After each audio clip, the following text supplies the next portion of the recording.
Hello, respected viewers. It's George from Ireland. So welcome back to the channel once more. Anyway, so this video, I'm asking who blew up the Nord Stream 2 pipeline because the plot thickens. There was a report in the Washington Post and the German magazine Der Spiegel claiming that Ukrainian sources and Western intelligence sources have revealed to them that it was in fact blown up by Ukrainian special forces, and they've named names. Now, this report is by no means probative, but bear in mind that these are two publications which have editorialized in favor of a continued Western military support for Ukraine. So it's unlikely to be propaganda. So these publications presumably genuinely believe that Ukrainians did it with or without the authorization of Volodymyr Zelensky. They haven't gone that far to say Zelensky actually gave the order. It could have people lower down the Ukrainian military acting on their own off their own bat, I should say. So Nord Stream 2, that pipeline, in case you don't know, it goes from Russia, not too far from St. Petersburg, under the sea, under the Baltic Sea, that is, over 1,200 kilometers, and it comes ashore at Greifswald in Germany. So it's really the twin of the Nord Stream 1 pipeline, and it's jointly owned by Gazprom, as in Gazprom, which is for gas production. That Russian company Uniper, Wintershall DA, Österreicher Mineralölverwaltung, NGA Shell. So various companies, some from European Union countries, some from not. Shell is a Dutch British company, OMV is Austrian, and so on. I think it's registered in Switzerland.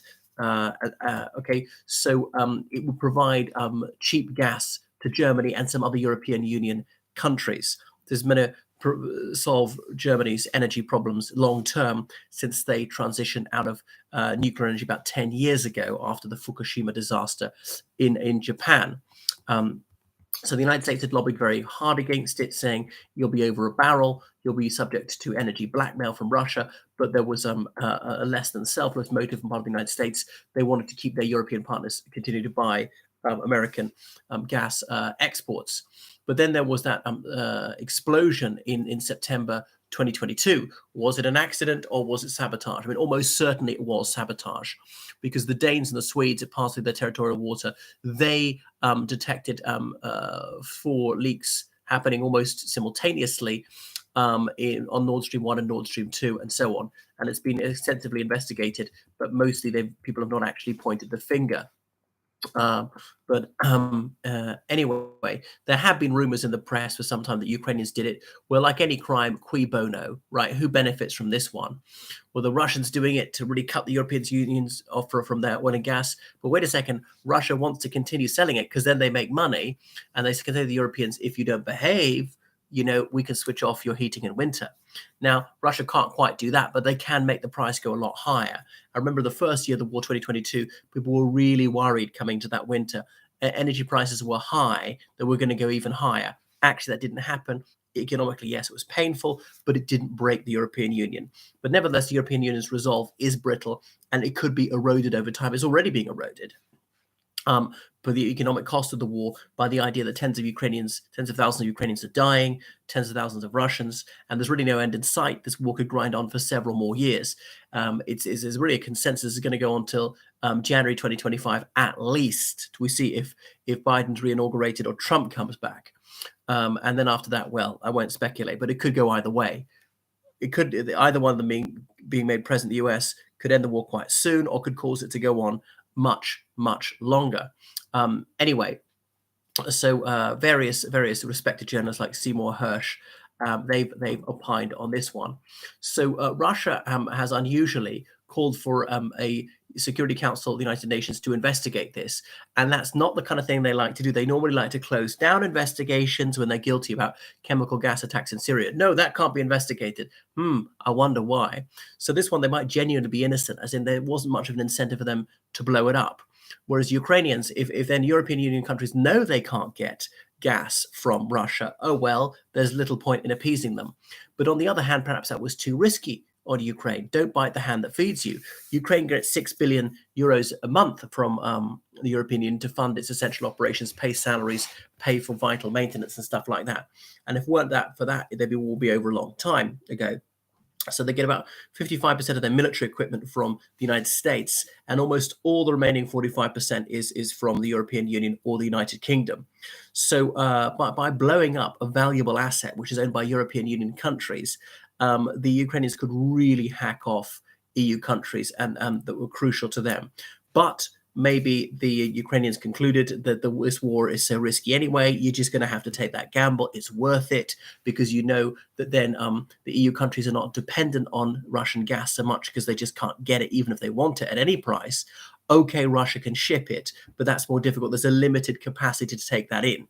And as a way of penalizing Russia, which obviously put a lot of money into Nord Stream 2 and Nord Stream 1 pipelines as well. So obviously it's not entirely clear who did it. But anyway, the Washington Post and the Mirror, as in Der Spiegel, they have actually named names. And they said Colonel Roman Chervinsky, who was quite high up in the Ukrainian Special Operations Forces, that he is the brains behind the operation, that he expedited the attack, that there were 6 Ukrainians who went to the region. I'm not sure quite so Sweden or Denmark, but anyway, they used aliases. They rented a sailing boat, supposing just for a pleasure cruise, and they used deep sea diving apparatus to go down to the seabed, lay the charges, and explode the gas pipelines. Anyway, and the Washington Post goes so far as to say that they were ordered to do so by some high-ranking Ukrainian officials who are the immediate subordinates of General Valery Zaluzhny. Zaluzhny is the one who recently, in an interview with The Economist, said that this counteroffensive is not going to succeed this year, and so on, and that it's a stalemate. You might have think it's rather unpatriotic words, even if what he said is entirely veracious. So is this true? Obviously, I don't know. These are 2 reputable publications who wouldn't say it unless they had fairly good sources for this one. And remember the old journalist rule, you never say anything unless it's been corroborated. You have to have at least 2 sources. The second source is almost confirmatory. And obviously in journalism, you seldom have certainty. You've got degrees of likelihood. But they obviously think this is highly probable that they dare say it. And of course, they're wrong sometimes. So Ukrainians, of course, strenuously and categorically denied that they had any involvement whatsoever in these explosions there. And it's not difficult to see why. I mean, the New York Times was saying since March that a pro-Ukrainian organization did it. They didn't say the Ukrainian government was behind it directly or indirectly. So Nord Stream 1 was really important because 40% of the European Union's gas supplies came through it into Germany and then piped to other EU countries. And it could carry up to 170 million cubic meters of gas every single day. I don't think they ever went that high. Russia was deliberately reducing gas supplies in the run-up to the war, early in the war, to send the prices sky high as a warning. You think this is bad. If you really irk us, you'll be cut off totally. I remember the war began in February, so winter was still on. The other thing that actually worked to Ukraine's favor is the first winter war was relatively mild, so Europe needed less gas than usual. So that's why European countries were less inclined to capitulate before Russia, but they might yet do so later.